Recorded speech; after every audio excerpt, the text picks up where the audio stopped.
Jeeva today பார்வையாளர்களுக்கு வணக்கம். இன்றைய நேர்காணலில் திராவிட இயக்க ஆய்வாளர், திராவிட வெற்றி கழகத்தினுடைய முதன்மை செயலாளர், பேச்சாளர் வல்லம் பசீர் அவர்கள். தோழர் வணக்கம். வணக்கம். திராவிட இயக்க ஆய்வாளருங்கிற அடிப்படையில தான் இன்றைய நேர்காணல் போக போகுது. திமுகவினுடைய தோல்வி, முதலமைச்சர் ஸ்டாலின் அவர்களே குளத்தூர் தொகுதியில் வெற்றி பெறாதது போன்ற பல்வேறு செய்திகள் வந்திருக்கும். தொடர்ச்சியா 52ல இருந்து தேர்தல் ரிசல்ட் உங்களுக்கு தெரியும்.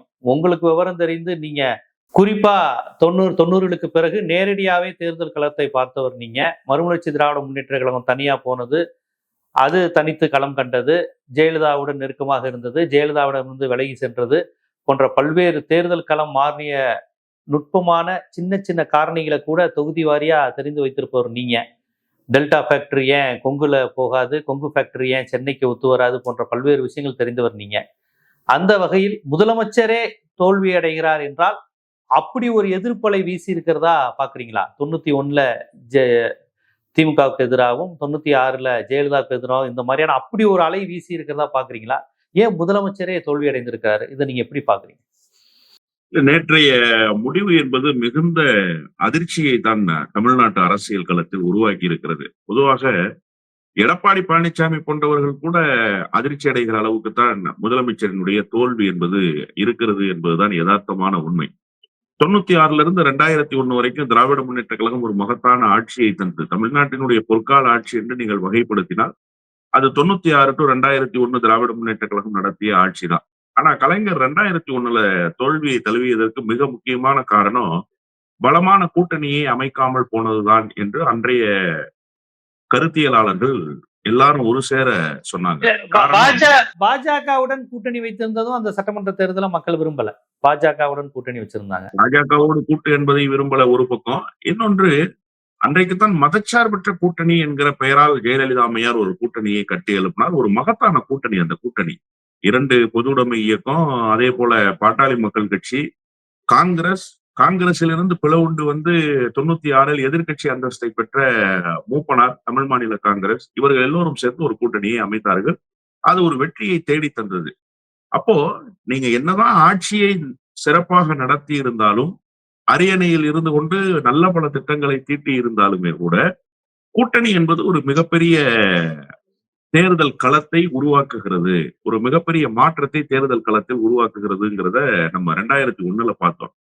இப்ப இந்த முறை மகத்தான கூட்டணியை கட்டி எழுப்பியது மட்டுமல்ல, அந்த கூட்டணியை ஒரு கொள்கை வழி கூட்டணி என்கிற அடையாளப்படுத்தி தொடர்ச்சியாக வெற்றிகளை அந்த கூட்டணிக்கு தேடி தந்து, இந்த முறை தேமுதிகவுக்கு மட்டும்தான் புதிதாக வாய்ப்பே தவிர ஏனைய எல்லா கட்சிகளும் ஏற்கனவே கூட்டணியில் இருக்கக்கூடிய கட்சிகள் தான். அப்ப பலமான கூட்டணி தான். கம்பாரிசன்ல நீங்க பாத்தீங்கன்னா எதிர் தரப்புல இருக்கிற கூட்டணியை விட இந்த கூட்டணி பலமான கூட்டணி. இன்னும் கூடுதலாக சொல்ல வேண்டும் என்று சொன்னால் வாக்கு வங்கி வைத்திருக்கிற கூட்டணி. நீங்க பாட்டாளி மக்கள் கட்சிக்கு என்ன பெரிய வாக்கு வங்கி இருக்கு? திருச்சியில பாட்டாளி மக்கள் கட்சிக்கு வாக்கு வங்கி இருக்கா? மதுரையில பாட்டாளி மக்கள் கட்சிக்கு வாக்கு வங்கி இருக்கா? அப்படி நீங்க கணக்கிட்டு பார்த்தால் அங்க இருக்கிற கட்சிகளினுடைய வலிமையை விட இங்க இருக்கக்கூடிய கட்சிகளினுடைய வலிமை என்பது மிக பெரியது. அப்படி ஒரு பலமான கூட்டணி. ஆன்டி இன்கம்பன்சியே இந்த முறை இல்ல அரசுக்கு. அதை ரொம்ப கவனத்துல கொள்ள வேண்டியது. நீங்க வழக்கமாக ஒரு 5 ஆண்டு கால ஆட்சியை ஒரு அரசு நிறைவு செய்கிற போது அந்த அரசின் மீது குறை சொல்வதற்கு ஒரு 10 பட்டியலை நீங்கள் கையில் வைத்திருக்க முடியும். இந்தந்த துறைகளில் எல்லாம் இந்தந்த ஃபெயிலியர் ஆயிடுச்சுன்னு. அப்படி இந்த அரசை குறை சொல்வதற்கான பட்டியலையே நீங்கள் நீட்ட முடியாத அளவுக்கு சிறப்பான ஆட்சி. இன்னும் கூடுதலாக இந்த 5 ஆண்டில் தான் டெல்லியோடு கூடுதலாக சண்டை செய்திருக்கிறது தமிழ்நாடு. இதை தமிழ்நாடு உண்மையிலேயே விரும்பி செய்தது. அப்போ எல்லா வகையிலும் ஒரு சிறப்பான ஆட்சியை நடத்திவிட்டு முதலமைச்சர் தோல்வியை தழுவுறாரு அப்படின்னா அது எவ்வளவு பெரிய அதிர்ச்சியாக இருக்கும். அந்த அதிர்ச்சியிலிருந்து இன்னும் தமிழ்நாடு மீளல. ஆனா விஜயால் தான் முதலமைச்சர் தோல்வியை தழுவினார். விஜய் அலை எங்கு பார்த்தாலும் வீசியது அப்படின்னு சொல்றாங்க இல்லையா? அப்ப சேகர் பாபுவும் உதயநிதி ஸ்டாலினும் எப்படி வெற்றி பெற்றார்கள்ங்கிற கேள்விக்கு இன்ன வரைக்கும் பதில் இல்லை. அப்புறம் பக்கத்து தொகுதியாக இருக்கக்கூடிய துறைமுகத்துல சேகர் பாபு வெற்றி பெறுறார். முழுக்க முழுக்க திராவிட முன்னேற்ற கழகத்தினுடைய அமைச்சர் பெருமக்களாக இருந்தவர்கள், மாவட்ட செயலாளர்களாக இருந்து கொண்டு குறுநில மன்னர்கள் போல தங்களை நினைத்துக் கொண்டவர்களினுடைய அகம்பாவம், ஆணவத்துக்கு கிடைத்திருக்கிற தோல்வி, அதில் முதலமைச்சர் பலியாகி இருக்கிறது தான் வருத்தத்துக்குரிய செய்தி. அமைச்சர்கள் பலர் தோல்வியை தழுவி இருக்கிறாங்க. அது ஒண்ணும் பெரிய விஷயம் இல்லை. பெரிய கருப்பன் 1 ஓட்டு வித்தியாசத்துல தோல்வியை தழுவுறாரு. இப்ப இதெல்லாம் நீங்க கணக்கிட்டு பார்க்கிற போது அவர்கள் எல்லாம் தோல்விதான். இது ஒரு இயக்கத்தினுடைய தோல்வி, அது தனிநபர்களினுடைய தோல்வி. ஒரு அமைச்சரினுடைய தோல்வி என்பது ஒரு மாவட்டத்தினுடைய தோல்வியாக நீங்க எடுத்துக்க தேவையில்லை. இந்திய துணை கண்டத்துக்கு திசை காட்டுகிற கருவியாக திகழ்கிறார் மு.க.ஸ்டாலின் நாம பேசி பெருமைப்படுகிற நேரத்தில், இந்திய துணை கண்டமே இத்தனை மாநிலங்களில் தேர்தல் நடந்தாலும் தமிழ்நாட்டை தான் கூர்நோக்கி கொண்டிருந்தது. அதற்கு காரணம் என்ன என்று சொன்னால், தமிழ்நாடு தொடர்ந்து செய்திருக்கிற சண்டை, தொடர்ந்து தொடுத்திருக்கிற யுத்தம். இந்த யுத்தத்தை மீண்டும் தொடுக்குமா தமிழ்நாடு என்று எல்லோரும் காத்து கொண்டிருந்த நேரத்தில், அந்த யுத்தத்தை தொடுக்கிற போர் வீரனாக இருந்த முதலமைச்சர் தோல்வியை தழுவி இருக்கிறாருங்கிறது உண்மையிலேயே டெல்லிக்கு பெரிய மகிழ்ச்சியை தந்திருக்கும். அதற்கு திராவிட முன்னேற்ற கழகத்தினுடைய அமைச்சர் பெருமக்கள், மீண்டும் சொல்கிறேன், மாவட்ட செயலாளர்களாக இருந்து நாங்கள் தான் இந்த பகுதியில எல்லாமுமாக இருக்கிறோம், எங்களுக்கு தான் எல்லாம் தெரியும் என்கிற மனநிலையில் இருந்தவர்களினுடைய அகம்பாவத்துக்கு கிடைத்திருக்கிற அடியாகத்தான் நான் இதை புரிந்து கொள்றேன். மீண்டும் மீண்டும் ஒரு செய்தியை பதிவு செய்தாக வேண்டியிருக்கு. சேகர்பாபு தான் பொறுப்பு அமைச்சர். அப்ப சேகர்பாபு எந்த இடத்துல மிஸ் பண்றாரு? முதலமைச்சரினுடைய தொகுதிங்கிற அந்த கவனம் பெற வேண்டாமா? முதலமைச்சரினுடைய தொகுதியை நம்மிடத்திலே ஒப்படைத்திருக்கிறாருங்கிற அந்த பதப்பதைப்பு வேணாமா? நீங்க உங்க தொகுதியில நீங்க மட்டும் எப்படி சார் வெற்றி பெறீங்க? அதற்கு ஒரு காரணத்தை நீங்க சொல்ல முடியுமா? விஜயினுடைய அலை எல்லா இடங்களிலும் வீசுதுன்னா, துறைமுகத்துல மட்டும் விஜய் அலை வீசலையே. சேகர்பாபு எளிதா வெற்றி பெற்றார். துறைமுகத்துக்கும் குளத்தூருக்கும் என்ன 800 கிலோமீட்டர் தூரமா வித்தியாசம்? குளத்தூர் மக்களினுடைய வாழ்நிலை வேறு, துறைமுக மக்களினுடைய வாழ்நிலை வேறுன்னு நீங்க சொல்லிட முடியுமா? இங்கு வேறு கட்சி, அங்கு வேறு கட்சி, இங்கு வேறு கூட்டணி, அங்கு வேற கூட்டணி சொல்லிட முடியுமா?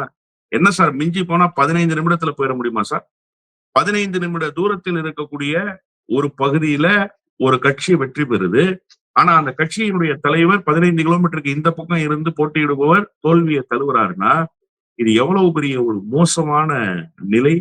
இந்த நிலையை செய்தவர்கள் வெட்கி தலை குனிய வேண்டும். என்னன்னா, இவங்களுக்கு ஓவர் கான்பிடன்ஸ் சார். நான் தொகுதி வாரியாக லிஸ்ட் வச்சிருக்கேன். எந்தெந்த இடங்களில் எல்லாம் எளிதாக வெற்றி பெற முடியும்னு ஒரு தோற்றம் இருந்தது, அங்கெல்லாம் முறையான தேர்தல் பணியை செய்யல. அண்ணன் சாக்கோட்ட அன்பழகன் கோசி மணியினுடைய வழியில் தொடர் வெற்றி பெற்றவர். கும்பகோணத்துல ஒரே ஒரு தான் ராமநாதன் வெற்றி பெற்றார், அதிமுக சார்பில் போட்டியிட்டவர்.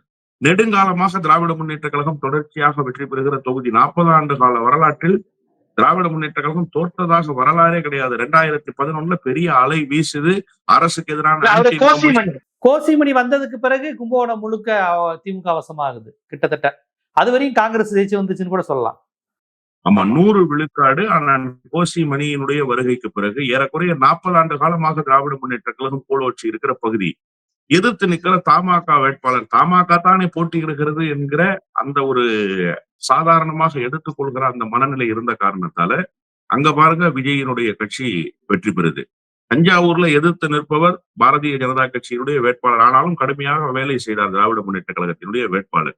என்ன, அதிமுக நின்றிருந்தால் இன்னும் களம் வேகமாக இருக்கும்னு சொல்லி வேகமாக பணியாற்றிப்பார்கள். ஏதோ ஒரு தொய்வை காட்டியதனுடைய விளைவு அங்க விஜய் வெற்றி பெறுகிறார். ஒட்டுமொத்த டெல்டாவே அடிக்குது சார் திமுக.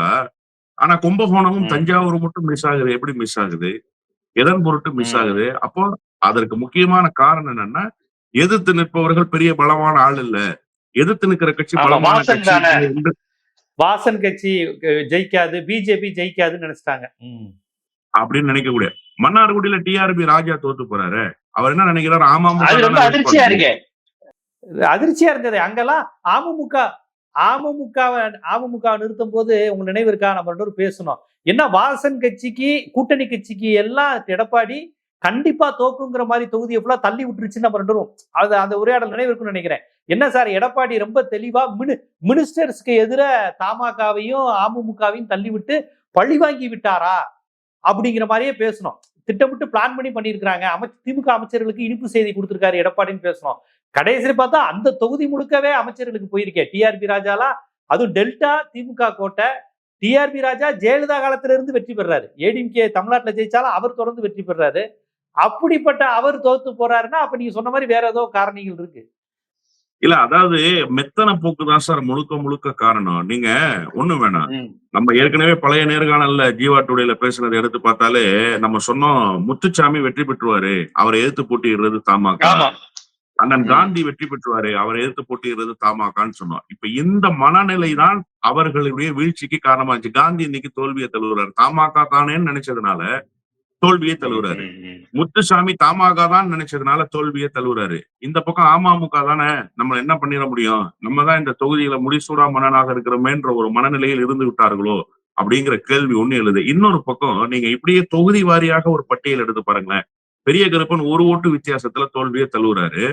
அங்க இருக்கக்கூடிய ம். மக்கள் என்ன சொல்றாங்கன்னா, எதிர்த்து பாஜக எப்போது களம் காண்கிறது என்கிற செய்தி வெளியானதோ, பாஜகவுல ஃபார்வர்ட் பிளாக்ல ஒரு பிரிவாக இருப்பவருக்கு திருமாறனுக்கு சீட்டு குடுத்துட்டாங்க.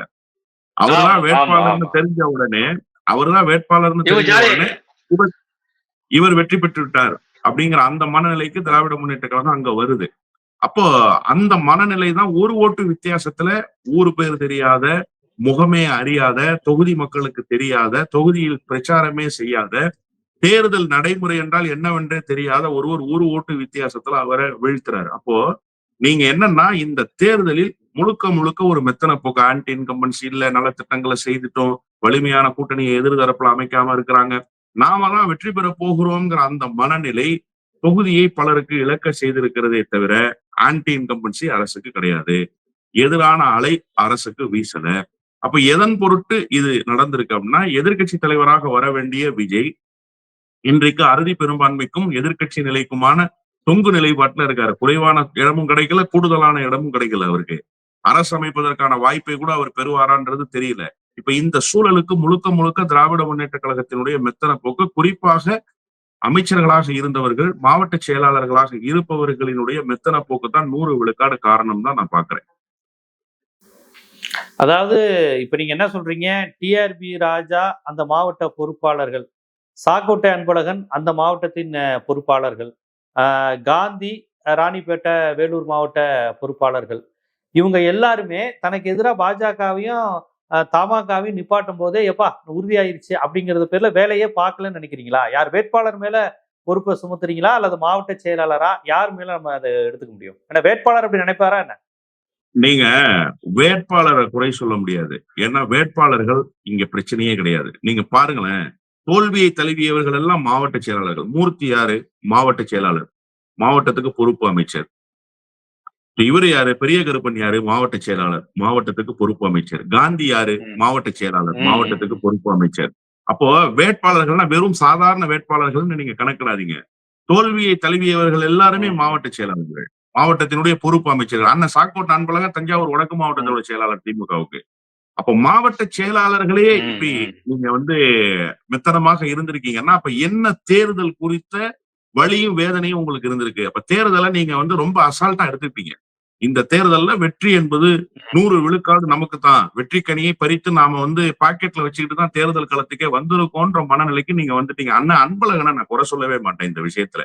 ஏன்னா அவரை பொறுத்தவரை தேர்தலினுடைய ஆழ அகலத்தை அளந்தவர். அவரும் ஏதோ ஒரு வகையில ஏமாந்துறாரு. இப்ப எனக்கு ஒரு ஏமாற்றம் இருக்கு. நான் தான் சொல்றேன், ஜீவா டுடேல நானே உட்கார்ந்து பேசிட்டேன்.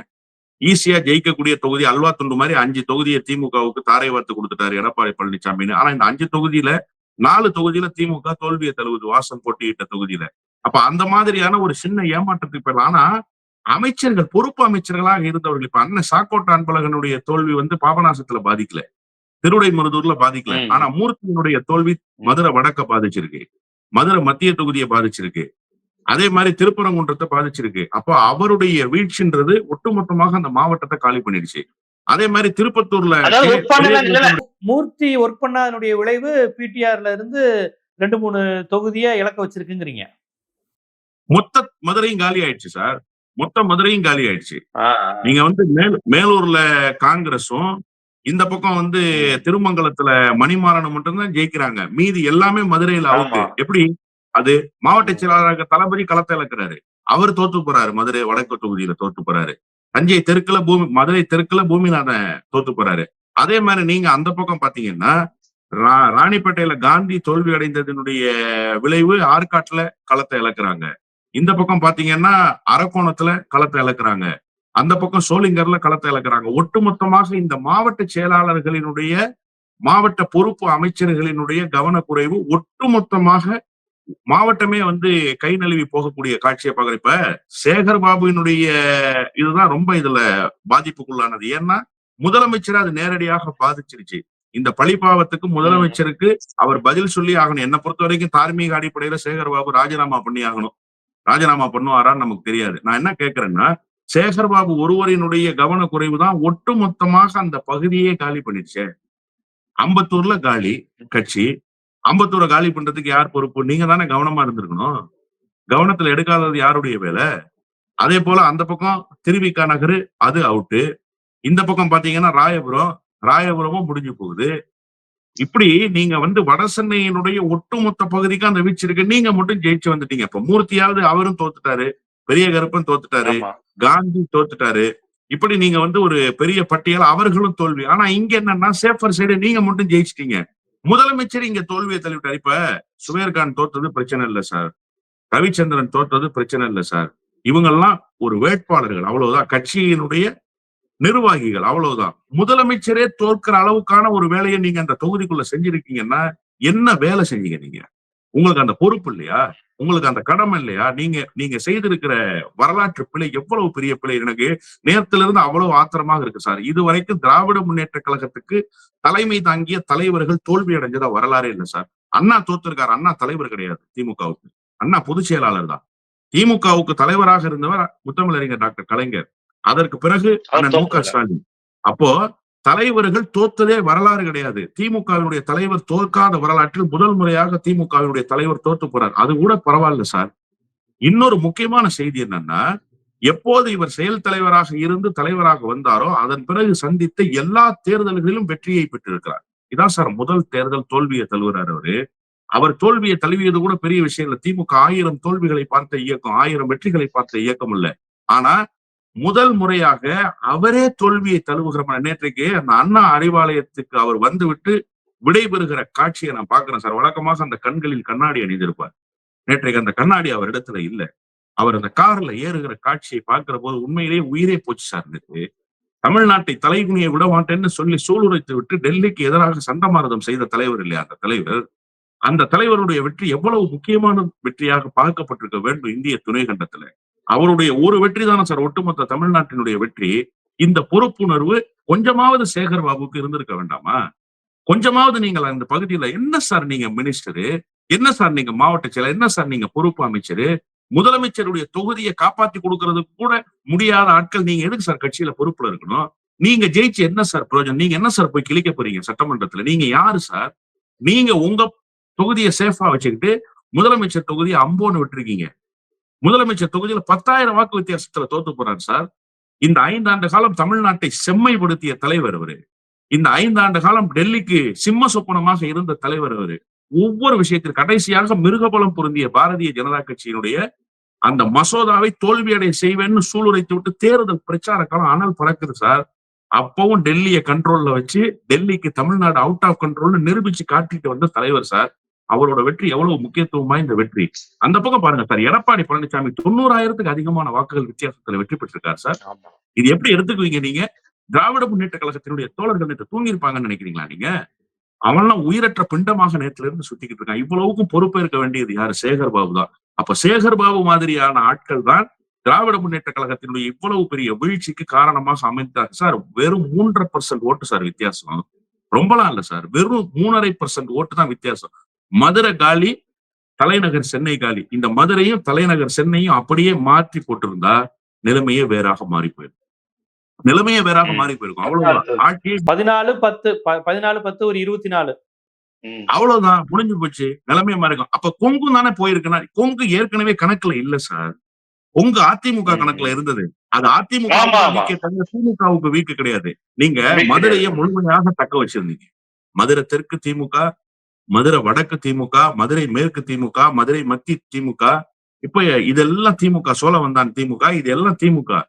இப்ப திமுக அதுக்கு மாறி போயிடுச்சு. அதே போல காரைக்குடி காங்கிரஸ், அதுவும் திமுகவுடைய கணக்கு. திருப்பத்தூர் திமுகவினுடைய கணக்கு. இந்த பக்கம் மானாமதுரை திமுகவினுடைய கணக்கு. அப்போ நீங்க ஒட்டுமொத்தமாக சிவகங்கை மாவட்டம் காலியாகுது. இந்த பக்கம் ஆவடி திமுக, அம்பத்தூர் திமுக, ராயபுரம் திமுக, ஒட்டுமொத்தமாக திமுக. அவ்வளவும் திமுக இங்க காலியாகுது. அப்ப நீங்க இத எப்படி பாக்குறீங்க? ஒட்டுமொத்தமாக சென்னையும் மதுரையும் சேர்ந்துதான் இன்றைக்கு திராவிட முன்னேற்ற கழகத்தை ஆட்சி கட்டிலிருந்து இறக்கியது மட்டுமல்ல, முதலமைச்சரையும் வீழ்த்தி இருக்குன்னு தான் பாக்குறேன். இதற்கு முழு முதல் காரணமாக இருந்த அமைச்சர்கள் சார். ஒரு அயற்சி வந்திருக்கு சார். நீங்க விஜய் வந்தால் பாலாரும் தேனாரும் ஓடுச்சு அதனாலதான் அதை நம்பினாங்க மக்கள்னா அதெல்லாம் இல்ல. தமிழ்நாட்டு மக்கள் ஒன்றும் அவ்வளவு முட்டாள்கள் இல்ல. தொடர்ச்சியாக ஒரே முகங்களே பார்ப்பது. நான் என்ன கேட்கிறேன்னா, என்ன 8 வருஷமாக 8 முறையும் வெற்றி பெற்றவர் அந்த தொகுதியில. அதனால என்ன திமுகவுக்கு பயன்? நீங்க யோசிச்சு பாருங்க. 8வது முறையாக வாகை சூடி விட்டார். அதனால என்ன? 8வது முறையாக வாகை 40 வருஷமா ஒரே முகத்தை பார்த்தா அது ஒரு சலிப்பா இருக்காதா? அதெல்லாம் தான் சார் சேர்ந்து இந்த தடவை ஃபேக்டர் ஆயிடுச்சு. நீங்க தொடர்ச்சியாக ஒருவருக்கே 10 முறையும் வாய்ப்பு கொடுக்கிறது. ஒருத்தரே 40 வருஷமா சட்டமன்ற உறுப்பினர் இருப்பாரு. ஒருத்தரே 30 வருஷமா சட்டமன்ற உறுப்பினர் இருப்பாரு. நான் தான் முடிசூடா மன்னன்னு சொல்லிக்கிட்டு இருந்தாரு பெரிய கருப்பன். ஒரு ஓட்டு வித்தியாசத்துல இன்னைக்கு தோல்வியை தழுவி இருக்காரு. மகனுக்கு கூட வாய்ப்பு கொடுக்காத எனக்கு தான் அந்த வாய்ப்பு வேணும்னு சொல்லி அடிச்சு புடுங்கினாரு காந்தி. மறந்துடக்கூடாது அந்த விஷயத்தெல்லாம். அப்போ இன்னைக்கு அவர் தோல்வியை தழுவி இருக்காரு. அம்மா சுப்புலட்சுமி ஜெகதீசன் தோல்வி அடைவதற்கு கூட காரணமாக இருந்தாருன்னு பேசப்பட்டவர் முத்துசாமி இன்னைக்கு தோல்வியை தழுவி இருக்காரு. அப்ப இதெல்லாம் நீங்க எப்படி பாக்குறீங்க? அப்ப திமுக ஒரு மாற்றத்துக்கு தயாராகணும். உட்கட்டமைப்பில் ஒரு மாற்றத்தை ஏற்படுத்தணும். நீங்களும் புதியவர்களுக்கு வாய்ப்பு கொடுங்க. நீங்களும் புதியவர்களை அகாமடேட் பண்றது. அப்ப அவன் பூரா காலம் பூரா கீழ்நிலையிலேயே இருப்பான். அவனுக்கு எந்த பதவியும் கிடைக்காது. 35 வருஷமா ஒரே ஆள் ஒன்றிய செயலாளரு, 40 வருஷமா ஒரே ஆள் மாவட்ட செயலாளரு, 60 வருஷமா ஒரே ஆள் எம்எல்ஏ, 25 வருஷமா ஒரே ஆள் கவுன்சிலரு. என்ன சார் அது? அந்த மனநிலை தான் சார் இப்ப திராவிட முன்னேற்ற கழகத்திலிருந்து ஒரு மாற்றம் தேவைங்க போது அந்த மாற்றத்தை நோக்கி நகர்த்து பொது வாக்காளர் அப்படிதான் சார் பாக்குறான். இளைஞர்கள் அப்படிதான் சார் பாக்குறான். இதெல்லாம் தான் சார் தோல்விக்கு மிக முக்கியமான காரணம். இல்ல ரொம்ப அதாவது எப்பவும் நீங்க திராவிடம், சுயமரியாதை, சமூக நீதி, பெரியார் இந்த கொள்கை தளத்திலிருந்து நம்ம நிறைய உரையாடி இருக்கோம். நீங்க நிறைய பேசியிருக்கீங்க. ஆனா இது கட்சி கட்டமைப்பு, நிர்வாகம், அமைப்பு, மாவட்ட செயலாளர், அதிகார பகிர்வு, பவர் பாலிடிக்ஸ் இந்த தளத்துல இருந்தும் கட்சியை புனரமைப்பு செய்ய வேண்டிய அவசியத்தை நீங்க சொல்லியிருக்கீங்க. நீங்க பேசுனது இன்னொரு தளம். இது ஐடியாலஜிக்கலா பேசுறது வேற. இதுவும் எல்லாத்தையும் பாதிக்கும். அந்த ஒரு அயற்சியும் ஒரு புதிய சக்திக்கு போயிருச்சு அப்படிங்கிறீங்க. ஆனா இந்த தளத்திலிருந்து உங்க பாணியிலிருந்து நான் கேள்வி கேட்கிறேன். பேராசிரியரும் கலைஞரும் கடைசி வரையும் போட்டிட்டாங்க. கடைசி வரையும் அவங்க மக்கள் வெற்றியடைய வைச்சதையும் நம்ம பார்த்திருக்கோம். அப்ப அவர்களுக்கு மட்டும் அந்த விதிவிலக்கு வருமா? இல்ல சார், அது தலைவர்களுக்கு நிச்சயமாக நீங்க அந்த விதிவிலக்கு கொடுத்துதான் ஆகணும். அண்ணன் மு.க. ஸ்டாலின் தொடர்ச்சியாக போட்டியிடுறாரு. அந்த பக்கம் எடப்பாடி பழனிசாமி தொடர்ச்சியாக போட்டியிடறாருன்னா அவர்கள் எல்லாம் தலைவர்கள். அவர்கள் தொடர்ச்சியாக போட்டியிடத்தான் வேண்டும். நான் என்ன கேட்கிறேன்னா, கீழ்நிலையில புதியவர்களுக்கு என்ன வாய்ப்பை உருவாக்கிட்டீங்கன்னு கேட்கிறேன். அண்ணன் தங்கம் தென்னரசு கலைஞர் படையில் இளைஞர், மறந்துடக்கூடாது நீங்க. அண்ணன் எஸ்.எஸ். சிவசங்கர் கலைஞர் படையில் இளைஞர், நீங்க அதையும் மறந்துடக்கூடாது. இப்படி ஒரு பெரிய பட்டியலே போட முடியும். அன்றைக்கு கலைஞர் படையில் இளைஞர்களாக இருந்தவர்கள். இன்றைக்கு அண்ணன் மு.க. ஸ்டாலினுடைய படையில எத்தனை இளைஞர்கள் நீங்க காட்டுங்க. ஒரு மதிவேந்தன் தான் தென்படுறாரு. ஒரு மதிவேந்தன் தான் சார் தென்படுறாரு. வேற யாரும் அன்பில் மகேஷ் போன்றவர்கள் வருவாங்க. ஆமா ஆமா. நீங்க அன்பில் மகேஷ் பிரச்சனையும் நான் வர்றேன். அன்பில் மகேஷ்னா நீங்க என்ன புரிஞ்சுக்கணும்னா, அன்பில் மகேஷ் என்கிற தனி மனிதரா நான் மதிவேந்தனை ஏன் சொன்னேன்றதுக்கு காரணம் இருக்கு. நீங்க அன்பில் மகேஷ கணக்குல எடுத்தா டிஆர்பி ராஜாவையும் கணக்குல எடுங்க. அப்ப டிஆர்பி ராஜான்றவர் டிஆர்பி ராஜாவினுடைய அந்த முகம் அல்ல, டிஆர் பாலுவினுடைய முகம். அங்கிருந்து வாங்க நீங்க. மகேஷ்னா மகேஷ்ங்கிற முகம் இல்ல, மகேஷுக்கு பக்கத்துல இருக்க பொய்யாமொழி முகம். பொய்யாமொழிக்கு முன்னாடி இருக்கிற அன்பில் தர்மலிங்கம் முகம். அங்கிருந்து வாங்க நீங்க. ஆனா மதிவேந்தன் முதல் தலைமுறை. மதிவேந்தனுக்கு அப்பா திமுக அமைச்சர் இல்ல, மதிவேந்தனுக்கு அப்பா திமுக பொருளாளர் இல்ல. அதனால நான் மதிவேந்தனை சொன்னேன். நான் இதுக்கப்புறம் ரொம்ப ஜாஸ்தியா பேச விரும்பல. திமுகவினரை காயப்படுத்திடும்.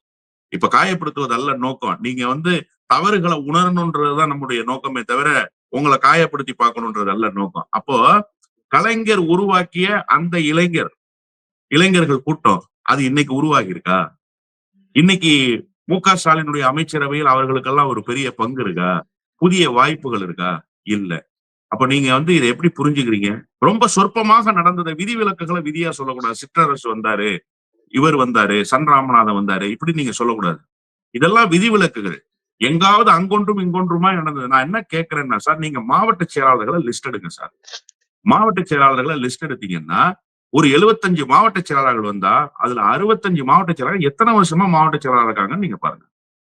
காந்தி எத்தனை வருஷமா மாவட்ட செயலாளர், பெரிய கருப்பன் எத்தனை வருஷமா மாவட்ட செயலாளர், மூர்த்தி எத்தனை வருஷமாக மாவட்ட செயலாளர். இப்படி ஒரு பெரிய பட்டியலை எடுத்து நீங்க போடுங்க. எத்தனை வருடமாக தொடர்ச்சியாக மாவட்ட செயலாளர்களாக இருக்கிறாங்க. இப்ப அவங்க எல்லாம் ஏன் புதியவர்களை உருவாக்க மாட்டாங்களா? புதியவர்களுக்கு வாய்ப்பே தர மாட்டாங்களா? அவர்கள் என்ன சொல்லுவாங்க, இல்ல இல்ல எங்களுடைய அனுபவம், முதிர்ச்சி, பழைய பீஸுன்னு நீங்க சொல்லக்கூடிய நாங்க தான் வெற்றியை தந்துகிட்டு இருக்கோம்ல, அப்புறம் எதுக்கு அந்த டிராவலை நீங்க தடை போடுறீங்கன்னு அவங்க தரப்புல இருந்து பேசுறவங்க பேசுவாங்க. மூர்த்தி மதுரைனா மூர்த்தி தளபதி, அதனால நாங்க ஜெயிக்க வச்சுக்கிட்டு இருக்கோம்ல அப்படின்னு சொல்லுவாங்க. இல்ல சார், ஒரு பஸ் இது வரைக்கும் நல்லா போயிட்டு இருக்குன்னு நீங்க நினைச்சிட்டு இருந்தீங்க. அதை விட சூப்பர் டீலக்ஸ் பஸ் ஒண்ணு வருது, புரியுதா உங்களுக்கு? அந்த பஸ்ல நிறைய சீட்டு காலியா இருக்கு.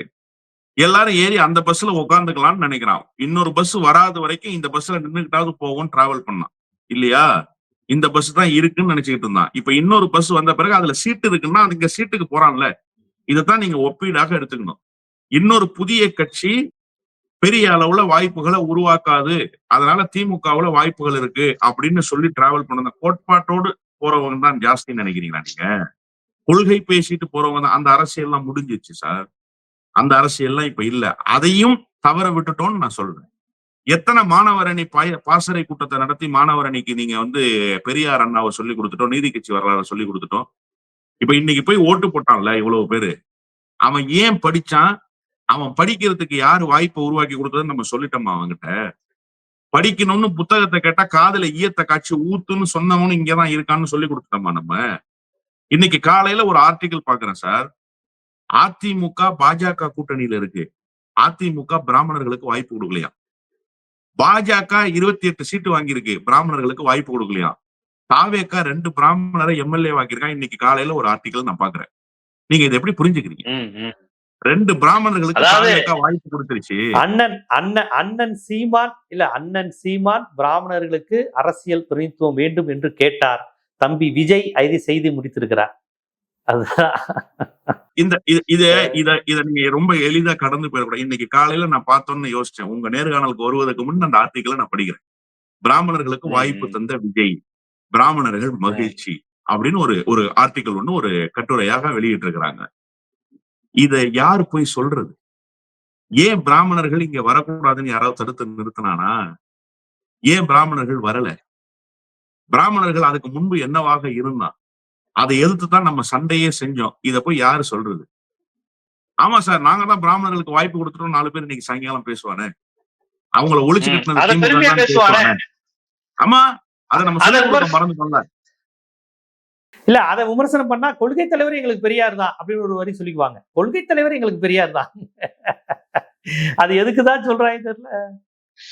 அத வந்து நம்ம சொல்ல மறந்துட்டோம்ல. அப்போ நீங்க பேரலா ஒரு கட்சி கோட்பாட்டையும் சொல்லித்தர வேண்டும், வாய்ப்புகளையும் உருவாக்க வேண்டும். நம்ம 2 இடத்துலயும் ஃபெயிலியர் ஆயிருக்கும். கோட்பாட்டை சொல்லிக் கொடுப்பதிலும் ஃபெயிலியர் ஆயிருக்கும், அதே போல வாய்ப்புகளை உருவாக்குவதிலும் ஃபெயிலியர் ஆயிருக்கும். இளைஞர் அன்னைக்கு பாசறை கூட்டம் நடத்தினார் சார் உதயநிதி. உண்மையிலேயே பாராட்டுக்குரிய நிகழ்வு தான். நிறைய பேரை அழைச்சிட்டு போய், கருத்தியலாளர்கள் அழைச்சிட்டு போய், சொற்பொழிவாளர்கள் அழைச்சிட்டு போய், திராவிட இயக்கம்னா என்ன, அரசியல்னா எப்படி இருக்கணும் அப்படின்னு பயிலரங்கங்கள்லாம் நடத்தினாங்க. மாணவர் அணின்னு ஒரு ஸ்ட்ரக்சர் இருக்கா இல்லையா? அந்த மாணவர் அணி என்ன பண்ணுது? அந்த மாணவர் அணியில எத்தனை மாணவர்களுக்கு வாய்ப்பு கொடுத்திருக்கோம் அதை சொல்லுங்க. மாணவர் அணிக்கு செயலாளர் போடுறோம் சார். அண்ணன் சிவிஎம்பி எழிலரசன் இருந்தாரு. அவருக்கும் கல்லூரிக்கு என்ன தொடர்பு? அவர் பையனே காலேஜுக்கு போயிட்டான். அவர் பையன் காலேஜுக்கு போயிட்டான் சார், மாஸ்டர்ஸ் படிச்சுட்டான் அவர் பையன். அவரை தான் இவ்வளவு நாள் செயலாளரா வச்சிருந்தோம் மாணவர் அணிக்கு. அப்ப மாணவர் அணியிலேயே நம்ம வந்து மாணவர்களுக்கு வாய்ப்பை உருவாக்க அந்த அணி எதுக்குன்னு கேட்கிறேன். அந்த அணி காலேஜுக்குள்ள போகுதா? கல்லூரிகளுக்கு போய் சென்றடையுதா? ஒரு காலத்துல பச்சையப்பன் கல்லூரி திராவிட முன்னேற்ற கழகத்தினுடைய கோட்டை சார். இன்னைக்கு பச்சையப்பன் கல்லூரிக்குள்ள திமுக இருக்கா? பிரசிடென்சி காலேஜுக்குள்ள திமுக இருக்கா? திமுக எந்த கல்லூரி கட்டமைப்புக்குள்ளயாவது போய் சேர்ந்திருக்கா? அப்ப இதெல்லாம் நீங்க ஆய்வுக்கு உட்படுத்தணும் வேணாமா? அப்ப இதெல்லாம் ஒரு புதிய வாய்ப்பாக வருது. அந்த கட்சி ஒரு மினுமினுப்பா தெரியுது, போறான்.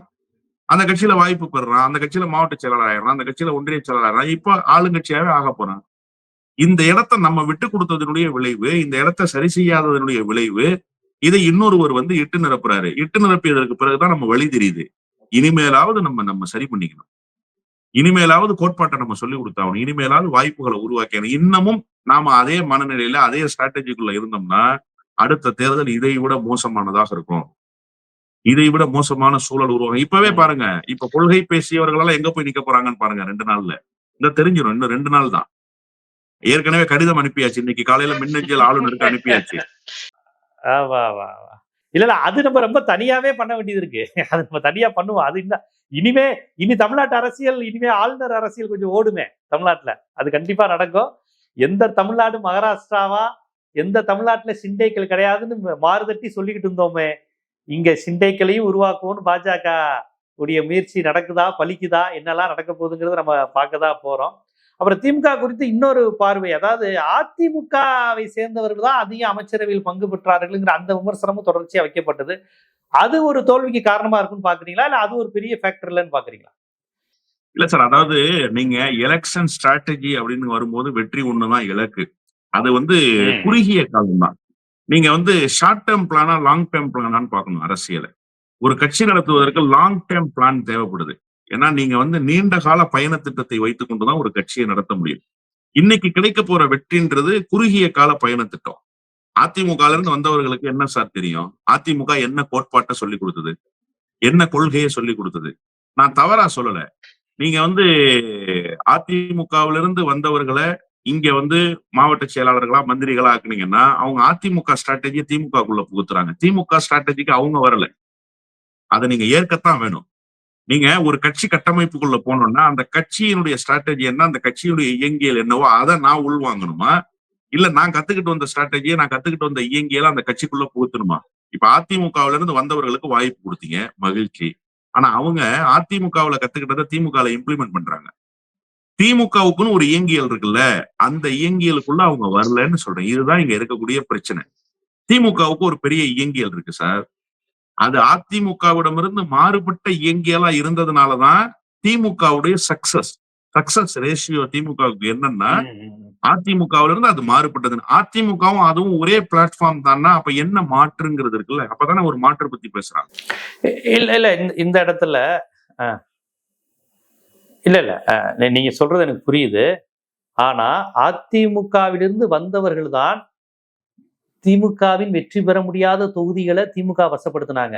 சாத்தூர் ராமச்சந்திரனாக இருக்கட்டும், ரகுபதியா இருக்கட்டும், முத்துச்சாமி அவர்களாக இருக்கட்டும், இவங்க செந்தில் பாலாஜியா இருக்கட்டும், இவங்கெல்லாம் பாருங்க, இவங்க வந்ததுக்கு அப்புறம் கைப்பற்றப்பட்ட தொகுதிகள் எல்லாம் அதிமுகவோட பெல்ட் திமுக வெற்றியாச்சு. விருதுநகர் மாவட்டம் முழுக்க சாத்தூர் ராமச்சந்திரன் அவர்கள் கைக்கு வந்ததுக்கு அப்புறம் ஏடிஎம்கே பெல்ட் ஃபுல்லா டிஎம்கேவா மாறிச்சு. முத்துச்சாமி கொங்கு பெல்ட், அதிமுக பெல்ட்ல அவர் திமுகவுக்கான உறுதி. முத்துச்சாமினா வெற்றி தான் அப்படின்னு நம்மளே பேசணும். ரகுபதி அவர் இருந்த புதுக்கோட்டை மாவட்டம் ஒன்றும் பெரிய திமுக சார்பான தொகுதி கிடையாது. ஜெயலலிதாவே தோற்ற போது ரெட்டலை வெற்றி பெற்ற மாவட்டம் புதுக்கோட்டை. சோ அதை நம்ம ஒரு எலெக்ஷன் ஸ்ட்ராட்டஜியில, பவர் பாலிடிக்ஸ்ல சாதுரியமான முடிவா தானே நம்ம பார்க்க முடியும். வெற்றிங்கிற இலக்கு ஐடியாலஜிக்கலா அவங்களுக்கு பெரியார் அண்ணா எந்த அளவுக்கு தெரியும் தெரியாது. ரகுபதிலாம் ராமராஜ்யம்னா இடையில பேசினாரு. ஐடியாலஜிக்கலா ஓகே, நீங்க சொன்னது சரி. ஆனா வெற்றிங்கிற கான்செப்ட்ல ஏடிஎம்கே காரங்களை எடுத்து போட்ட இடம் எல்லாமே திமுகவுக்கு புதிய சீட்டை தந்து வெற்றியில தந்திருக்கு. அதுதான் சார் சொன்னேன். ஷார்ட் டேர்ம் பிளானுக்குள்ள நீங்க வராதீங்க. ஒரு கட்சி நடத்துவதற்கு தற்போதைய தேர்தல் வெற்றி மட்டுமே போதும்னா அந்த கட்சி தேர்தலோடு முடிந்து போகும். அந்த கட்சிக்கு லாங் டேர்ம் பிளான். அண்ணா ஏன் சார் அழுதாரு? அதிகாரம் கைக்கு வந்தப்ப அண்ணா அழுதாரா இல்லையா?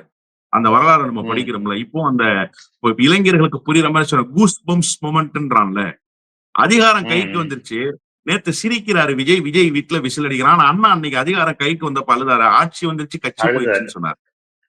ஆட்சி வந்துருச்சு கட்சி போயிடுச்சுன்னு சொன்னாரு. ஏன் சொன்னாரு? அப்ப அண்ணாவுக்கு தெரியாதா? அவருக்கு தெரியும். அதிகாரம் வந்துட்டா நீங்க சமரசத்துக்கு ஆட்பட்டுறீங்க. அதிகாரம் வந்துட்டா கொள்கையை நீங்க ஒத்தி வச்சிருந்தீங்க. நான் நீண்ட காலம் பயணத்துக்காக தான்டா அரசியலுக்கு வந்தேன். இவ்வளவு சீக்கிரம் அதிகாரம் கைக்கு வரும்னு நான் எதிர்பார்க்கல. அதிகாரம் கைக்கு வந்துருச்சு. இனிமே நீண்ட தூரம் பயணிக்க முடியுமான்னு தெரியலன்ற கவலைப்பாடு அண்ணாவுக்கு இருந்துச்சா இல்லையா? தம்பிக்கு எழுத கடிதத்திலே சொன்னாரு அண்ணா. ஆட்சி வந்துருச்சு கட்சி போயிடுச்சுன்னு சொன்னாரு. அப்போ நீங்க எலெக்ஷன் வெற்றி மட்டும்தான் இலக்கு அப்படின்னா அது ஷார்ட் டேர்ம் பிளான். அது ஒரு கட்சி நீண்ட காலம் போகாது. இன்னும் அரை நூற்றாண்டு காலம் இல்ல சார், இன்னொரு நூற்றாண்டு காலம் திராவிட முன்னேற்ற கழகம் தேவைப்படுது சார். தமிழ்நாட்டுக்கு, இந்தியாவுக்கு தேவைப்படுது சார் திராவிட முன்னேற்ற கழகம். நீங்க இந்த தேர்தலோடு வெற்றி பெற்று முடிச்சிடலாம் அப்படின்னா இந்த தேர்தல் வெற்றி வேண்டாம். இந்த தேர்தல்ல தோத்து போலாம், தப்பு கிடையாது. இன்னும் 10 தேர்தல்ல தோத்து போவோம். ஆனா நம்ம சண்டை செய்யணும். நம்ம சண்டை போட வேண்டிய வேலை இருக்கு. நம்ம யுத்தம் தொடுக்க வேண்டிய வேலை இருக்கு. தமிழ்நாட்டை பாதுகாக்க வேண்டிய பெரிய பொறுப்பு இருக்கு. இப்ப ஆட்சி அதிகாரத்தை கைப்பற்ற போறாரு விஜய். அவர் தமிழ்நாட்டை காப்பாத்திடுவாரா? தமிழ்நாட்டை தூக்கி நிறுத்திடுவாரா? தமிழ்நாட்டு உரிமையை பேசிடுவாரா? ஒரு மண்ணாங்கட்டியும் கிடையாது. 3வது இடத்துக்கு போயிட்டாரு எடப்பாடி பழனிசாமி. இனிமே எழுந்து வருவாரா? வரவே மாட்டாரு. அப்ப யாரு போராடுறது? யார் யுத்தம் பண்றது? யார் தமிழ்நாட்டை காப்பாத்துறது? யார் தமிழ்நாட்டுக்கு காவல் அரணா இருக்கிறது? திமுக தான் இருக்க முடியும். திமுக தான் கொள்கை பேசுற கட்சி. அது மீண்டும் அதே உயிர்ப்போடு இருக்கணும்னா அதுக்கு இனிமே வேற ஸ்ட்ராட்டஜியை ஃபாலோ பண்ணணும்ன்றாங்க. அப்ப இந்த எலெக்ஷன் ஸ்ட்ராட்டஜி மட்டும் வேண்டாம். எலெக்ஷனே வேண்டாம் சார். ஏன் சார் பெரியார் சொன்னார் எலெக்ஷனே வேணான்னு? அவருக்கு என்ன அதிகாரம் தேவையில்லைன்னு நினைச்சாரா? அதிகாரம் வந்தா இந்த வேலை தான் நடக்கும்னு அவருக்கு தெரியும். அதனாலதான் அவர் வேணான்னு சொன்னார். இப்ப என்னன்னா நீங்க அண்ணாவோட அரசியலுக்கு வந்துட்டீங்க, கட்சி அரசியல் பண்ணியாச்சு, தேர்தல் அரசியல் பண்ணியாச்சு. தேர்தல் வெற்றி முக்கியம். ஆனா தேர்தல் வெற்றிக்காக மட்டுமே ஒரு கட்சி இயங்க முடியுமான்னா இயங்க முடியாது. அது ரொம்ப காலம் நீடிக்காது. அப்படிதான் அதிமுக இருந்துச்சு. தேர்தல் வெற்றிக்காக மட்டுமே இருந்துச்சு அந்த கட்சி. தேர்தல் வெற்றியில மட்டும் தப்பி தப்பி வந்துகிட்டே இருந்துச்சு. இங்க தேர்தல் வெற்றி தேவையில்ல. இங்க கட்சியை காப்பாத்தணும். அது கோட்பாட்டோட இருக்கு, கொள்கையோட இருக்கு. அது நீண்ட கால நிலை பெறணும். அதுக்கு இந்த பயண திட்டம் தேவையில்லை, வேற பயண திட்டம் தேவைப்படுது. அவ்வளவுதான். கண்டிப்பா ரொம்ப ஒரு முக்கியமான உரையாடலா பார்க்குறேன். ஒரு வழக்கமான கரண்ட் அஃபேர்ஸ் இன்டர்வியூவா அதை நான் பார்க்கல. ரொம்ப ஒரு அதாவது இது நீங்க இந்த கட்சி அந்த கட்சின்னு இல்லை, பொதுவான ஒரு மொழி இனநலன் சார்ந்து செயல்படுகிற ஒரு திராவிட இயக்க உணர்வாளராக முழுமையா வெளிப்பட்டிருக்கீங்க. பார்ப்போம். இது அநேகமாக கட்சி கடந்தும் பொதுவான தமிழ்நாட்டை நேசிக்கக்கூடிய, அரசியலை கவனிக்கக்கூடிய பொலிட்டிக்கல் அப்சர்வர்ஸ் எல்லோருமே ஒரு விரும்பி உணர்ந்து செயல்படுவதற்கான நிறைய குறிப்புகளை கொடுத்துருக்கீங்க. பார்ப்போம் அடுத்த கட்ட நிகழ்வுகள் என்னென்ன நடக்குது, என்ன நடக்க போகுது. என்ன நடந்தாலும் உரையாட வேண்டிய, களமாட வேண்டிய கடமை நமக்கு இருக்கு. அதுலேருந்து பின்வாங்க போறதில்ல. பார்ப்போம் என்னெல்லாம் நடக்குதுன்னு நம்ம பொறுமையா பார்ப்போம். நன்றி.